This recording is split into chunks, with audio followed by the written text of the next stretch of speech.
G'day golfers. Ever found yourself redirecting blame and making excuses after having an absolute shocker on a golf course? I know that I have. Range was closed, I was a little cold, didn't warm up, I hit it in those 3 old divots. Then we have the podcast for you. We focus on how to fundamentally own your swing.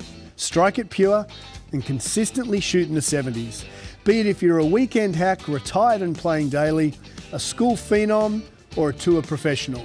We present and discuss facts and physics pertaining to golf, trying to keep our ego and opinion at bay. We dispel myths such as keep your head down, bend your knees, or my all-time favourite, game improvement irons. So stop drinking that mythical Kool-Aid and have a sip of ours. I think you'll find it both inspiring and refreshing.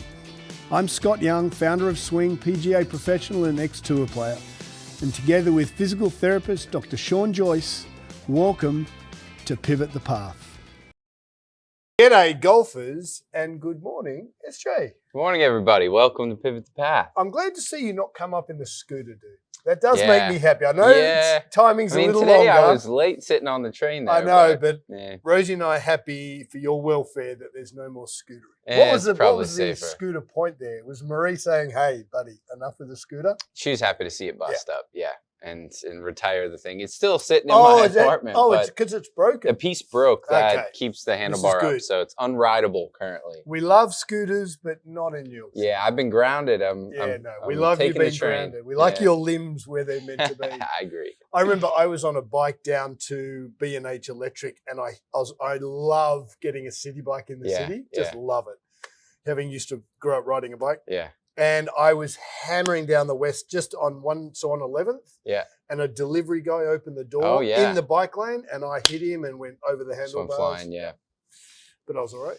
It's a little dicey out there in New York City. We love you to catch a train and be late. Yeah. Mate, what a week. Great week for golf. Great week for me. So you had a mate who you grew up with? Yeah, met one of my oldest buddies. Shout out to Kennedy down in Jacksonville. We played TPC Sawgrass, both courses there. So how was that? It's pretty amazing. Okay. The grounds are just spectacular. Every blade of grass is where it's supposed to be. Oh, so it's pristine on this time Really nice. Because the Players was a month ago or so. So it's in, as good a shape as ever. It's starting to get really hot down there. So they had kind of said this is about prime time for people coming down to play. Tough course. It's long. A lot of those famous holes. Did you guys play off the back? Yeah, we did. Awesome. And cost? How much are we talking? That's where the conversation gets less positive. It's expensive. All right, what are we For a round of golf, we're talking like $700 before tax. Holy moly. The other course, Dives Valley, is about half that, and I don't think it's necessarily worth it, but the stadium course is special. Okay.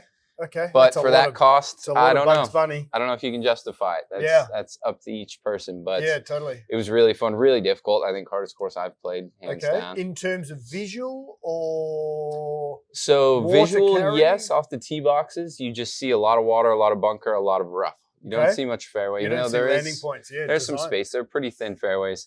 And then greens are really fast slopes. Did you get grain? Did you and a lot of grain? Well? Yeah. So especially used to being up here, I feel like grain isn't as much of a factor as it was down there. 100%. I struggled to read putts big time. So there's a caddy there helping us, and I often had it going the other way than where it actually went. So I've played obviously lockdown in Florida, and if you, I've had actually putts not break up a hill, but kind of. Yeah. And you're like, I had that what? feeling. Yeah, it was like and I'd hit a putt, it didn't go where I thought it was. I'd walk around, look at it again, and I'm still like, don't see it.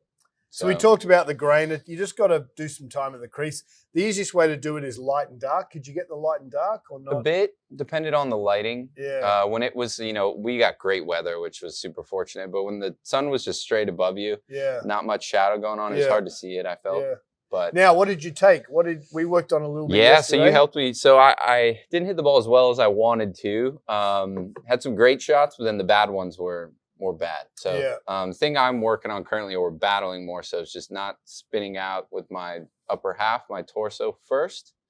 And just a little bit of posture. So I noticed that when Sean would get into posture beautifully here, and then just little idiosyncrasy, just before you pulled the trigger, you sat in your heels, which is in a bit. Flat, not steep. Yeah. So it's one of those things, easy fix, but I did it all weekend. Routine. So yeah. So I was texting Scottie back and forth a little bit, and he just said process. So I did a pretty good job of that, but I got some things to iron out. Yeah, so do I. So we never stop. The day you stop's the day you give it away. So we're just going to get a little more what feels like you're on your toes, but it'll be balls of your feet, just to get some width rather than whipping it behind you. Yeah, exactly. Which is probably, again, not giving you an out, but giving you an out.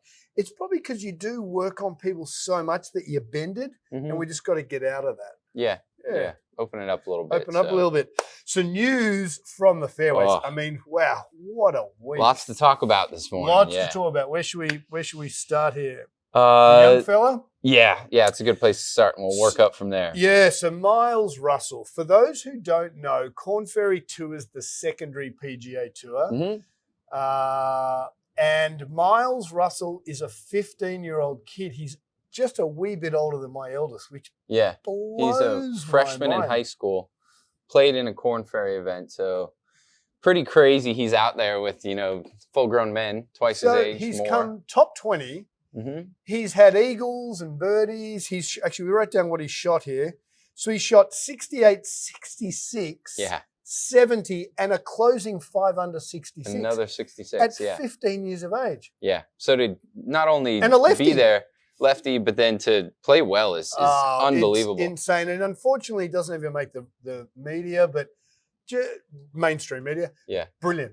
Absolutely phenomenal. And he played well enough to qualify for another Korn Ferry event. So you were telling me the stats yesterday. So you're not allowed to be accepted into the tour until you're 18? I think he has to be 18 years old. Yeah. He also can't accept money either for his the guy who came tied 21st is loving Miles. Yeah, got a little extra cash in his pocket. They get that cash, But what an amazing story. I don't know anything about him. Seems a young...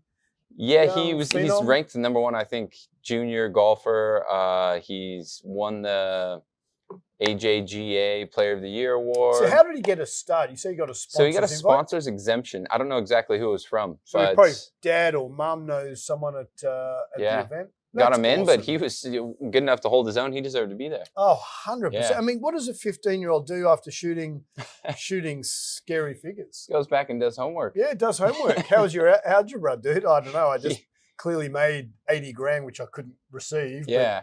Such a great story. So Insane. Who knows what's happening with Miles? Yeah. I presume he's US Open pre-queuing. Probably. So that would be an awesome story. Yes, keep an eye out for Miles Russell. That's bright future ahead. Unbelievable. Yeah. And to have eagles on a Korn Ferry event where they're probably playing close to 7,000 yards. Yeah. And he's really nothing. Impressive. He's like this big. Yeah, he's not fully grown, nowhere near. So. Which gets back to our mobility. Mm-hmm. Yeah, just insane. And then where do we start? Where do we? I mean, golf's in a good spot right now. There's some cool stuff going on. Yeah, and hopefully this will bring some viewership in. But we've got 2 dominating forces on both PGA and LPGA which is right cool. now. Scottie Scheffler and Nelly Korda are going nuts. So Scottie Scheffler's won 4 out of his last 5, and Nelly's gone, well, I'll double that and raise you 10. I'll raise you another win. Yeah, and 5 in a row. 5 in a row, including a major. Yeah, which is insane. For the 5th one to be a major that she won. We just think Nelly Korda deserves so much recognition. I mean, it's a little frustrating for me that I listen to Bloomberg Radio every morning and she hardly even made the mainstream media news. Yeah. But it's all PGA. Nelly Korda's unbelievable. So, I mean, pivot a little bit. Let's start with Scottie. So what's he done? He's just crushed it. So won 4 of the last 5. The one tournament he didn't win of those 5, he was tied second. Right? So he's right there. So you were saying yesterday, so he said 36 consecutive par or better rounds. Yeah, 37 we've got. That is unbelievable. Yeah, so I was thinking about this and I was like we're talking about being down at TPC Sawgrass, since the Players was just a month ago, I watched every bit of it. Then I got to go play the course afterwards. It made me appreciate how good their short game is, but it got me thinking, okay, if Scottie Scheffler's gone 37 rounds of par or better, have you seen anyone you played with yourself go on a streak? No, it's absolutely unbelievable. Yeah. Not since Tiger. I mean, just to pivot a little bit. So we're going to talk about Nelly in a second, but we've got Tiger who's had 5, 6, and 7 in a row. Mm-hmm. Annika Sorensen, Nancy Lopez, Ben Hogan and Byron Nelson. I mean, there's some pretty massive names that Nelly's now a part of, but Scottie Scheffler, he's not far away. Yeah, pretty insane. And more opportunity to come. Both of them are still on a hot streak currently. Not playing this. I presume both of them have. I think Nelly Korda's drawn out pulled out from the next event. I believe Scottie Scheffler as well. So when they're back out there, though, so a little rest. Scheffler, there's a little bit of an interesting dialogue going on. Yeah. So why don't we just unpack that a little bit? I think as a golf nut, as we both are, his process is astronomical because he appears to just completely stay shot for shot. And it would appear that faith and religion is his almost bubble. Yeah. And that's a very powerful thing. I remember, shout out Johnny Novak back in Sydney, who was my sports psych.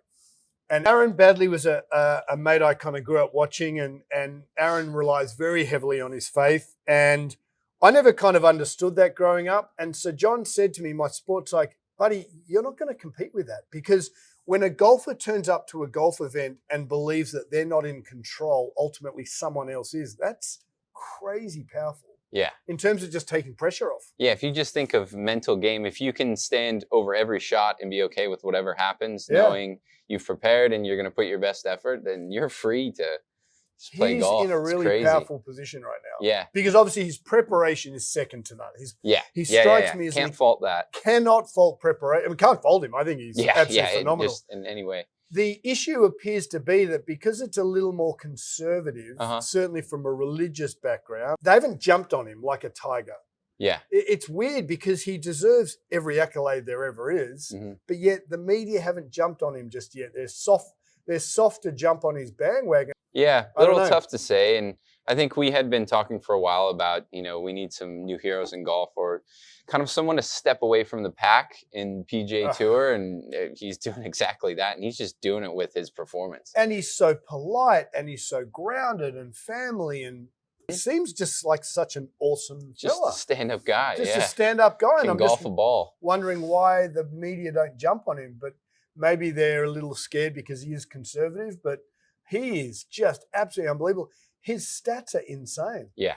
And he's what? So he's got a new putter in his hand 5 weeks ago. And then he's gone win, second, win, win, win. Yeah, you put the mallet in and he's just pulled away from And one would argue that it's his preparation up until that point that just something clicked. And I believe he has a new putting coach as well. He started working with in the recent history. So things are trending in the right direction. So Scottie Scheffler, we're loving to see you in the next Open and PGA to see what happens there. Yeah, see if someone can chase him down one of these tournaments. Yeah, I mean, if he's turning up to a golf event and he thinks, well, the Lord kind of is shaping where I need to go, I just got to turn up with ultimate preparation, which is preparation is faultless. Yeah. I'm not sure how you can succumb to pressure with that. Yeah, good luck to the rest of the field. Good luck to the rest of the field. And he bombs it a mile. Yeah. I saw a little tweet that popped up into my Instagram or whatever feed it was, and they had his clubs with albeit that I think it was TrackMan or one of the launch monitors, but they would say, how far are you going to hit this? Yeah. And he was bang on, I'm going to hit my 8-iron,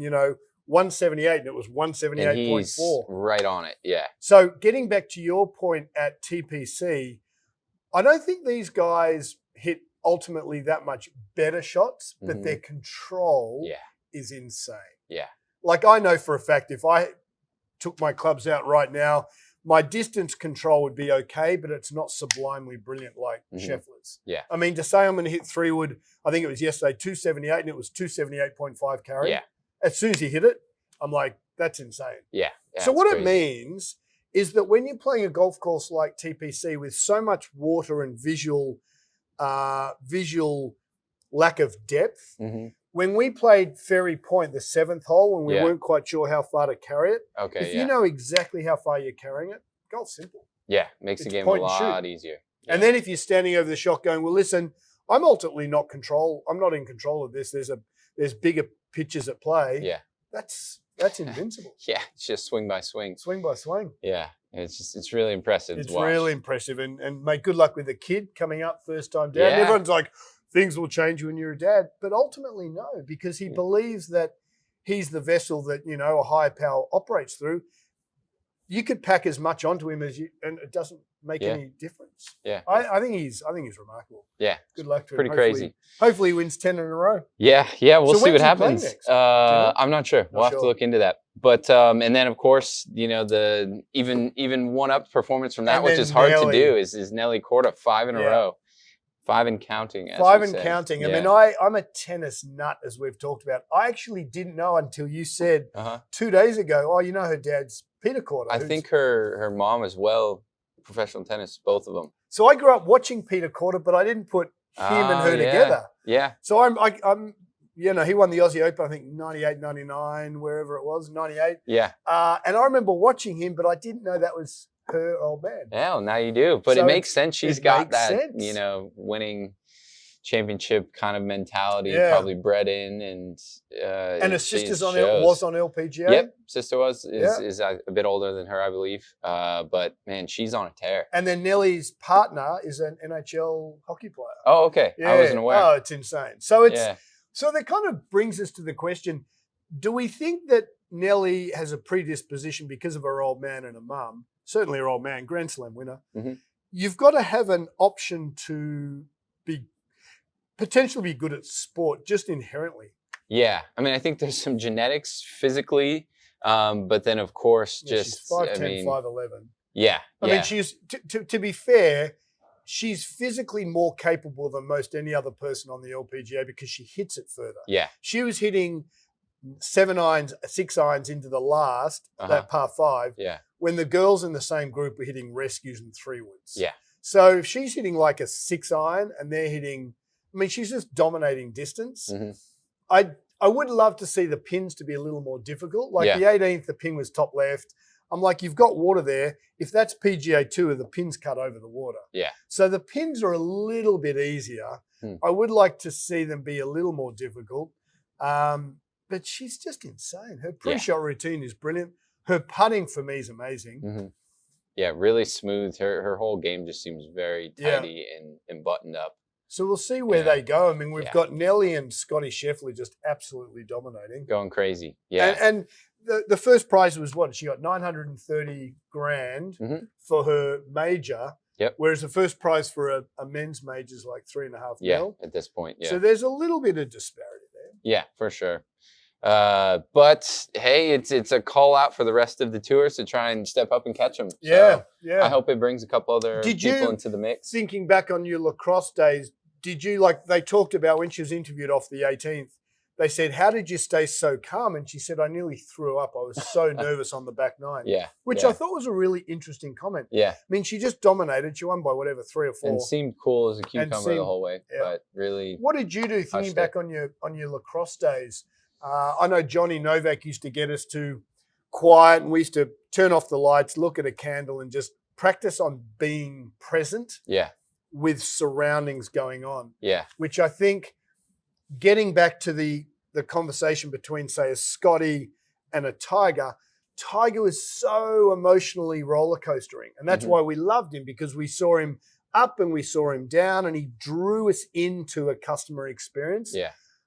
I understand that people are a little nonchalant with Scottie because he's so there's not many highs and lows. It's so steady. It's so steady. It's remarkably boring, but it's so powerful in how boring it is. That's what we're trying to do. Yeah. What did you do with your lacrosse looking back? I mean, looking back, I can say, like you said about Nelly Korda almost throwing up on the back 9. I was always super nervous before big games. The more it meant, the more nervous I was. But, I lived with a few of my teammates, and we always prepared kind of the same way. I had some structure in that. I think that helped ease some of the nervousness. We made food the day before, team meeting, breakfast the morning of, you have your whole little personal routine as well, getting ready.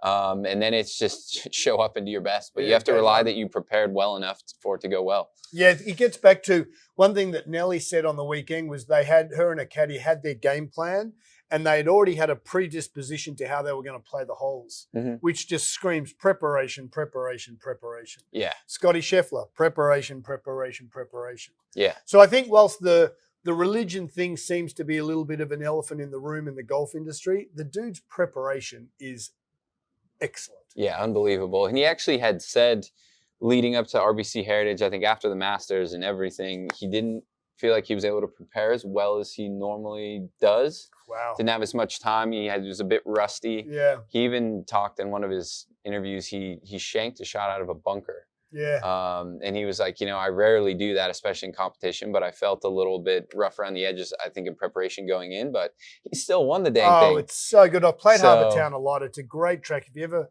get the chance to get down there, it's really, but it is wide open. Like the TV doesn't portray it probably as honestly as you can miss it there a little bit. It looks pretty narrow on the TV. Like 18, for example, that looks super narrow. Yeah. 18's about fairways 150 wide, yards wide. Okay, yeah. But depth-wise, it's about 80 yards deep. But you've got, so the landing area is huge. But take nothing away, the guy's so good. Yeah, so if that's him not as well prepared as normal, again, we say good luck to the rest of the field. So what does that tell you? So what we're trying to do in here is change the culture of practice. We're saying, hey, when you come in to do your hour of practice, whether it's at your golf course or inside here at Swing or wherever you practice, we try and discourage just walking in. There's still a couple. We've got a couple. We're getting rid. We're changing their pattern. Yeah. But we've still got a couple of guys who walk in and hit driver within 5 swings. Like, pump the brakes. Yeah. Slow down. Work on your shot shape. I've got to work on just getting back to the inside a little bit. I played last week and I was a little bit on top of it with Paul. So I've got to get a little bit underneath it and disassociate a little more. Yeah. But just have preparation so you know what to work on to improve your process when you're playing. Yeah, and just something as simple as like your pre-shot routine. So when Scottie had said to me, process, I took that as pre-shot routine. Just do it every time. Give every shot a chance. Yeah. And that helps you rein in when you have a couple bad holes or a couple bad shots and you're frustrated. If you then lose the process, you're going to just tornado, downward spiral. You'll often hear golf pros say, I'm out of place. And what that usually means is they've lost their process and their game plan, like Nelly Korda knew that this was a hole that suited my eye. Yeah. This was a hole that didn't suit my eye. Therefore, if it doesn't suit your eye, that's a conservative hole. Yeah. And what that usually means is you haven't stuck to your process and you might have gone at a flag that you shouldn't have because it didn't suit your ball flight. Yeah. And now your game's a little bit untidy. And so I think the one thing with Scottie is that he appears to know where he can go at things and where he can't. Yeah. And his short game he's probably one of the best pitchers in the game right now. Yeah. And it means that if he misses a green, who cares? Yeah. And it's a calculated risk. It's a calculated risk. Yeah. Yeah. So when you're playing, guys and girls, make sure that you know where your strengths are. Play to them, not away from them. Yeah. Right. So when we go and play Ferry Point, which we should be on not this week, but next week. I believe, yep. Yeah, so we know that there's holes there that just don't suit my eye. There's holes that don't suit your eye. So maybe on the holes that don't suit your eye, don't go at them. Just be a little more Scottie Scheffler conservative. Yeah. And then if there's holes that, do suit your eye. Yeah, wait for your time to strike. So what are we working on? So this week we're going to get back to you. So we're going to work on that little dip in before I swing. Get onto your toes a little bit. Staying in the good posture. Yeah. What feels toes. Yep. And then I did a better job, I think, getting steeper in my backswing. So it's a little quieter here. Yeah. Slow it down, upper body. Let the hips lead and go from there. And I'm going to work on just trying to get a little more width going back. And I've just got to actually hit more. I tend to hit lots of 8 irons, and I might just start to 5 8-irons, 1 5-iron. Yeah, mix 5 in some 8-irons, long 1 irons. 4-iron. I remember hit a couple of, I use tiny blades, as we hope everyone does. Yeah. And I just hadn't hit the 4 Yeah, in a while. Because I've had to get a new set of clubs because I've sold my old set to one of our members here. We're getting new swing blades coming in, but they're taking a little bit of time. Yeah. So I had brand new 4. I'm like, I haven't hit this before. Yeah, I'll see how this goes. Look, beauty golfers, thanks for joining us. And remember, you can absolutely own your swing by the work you put into your entire game. Yeah. So keep on swinging, keep playing away, process. Stick to it, give every shot a chance, and we'll be back next week with more. Thanks, guys.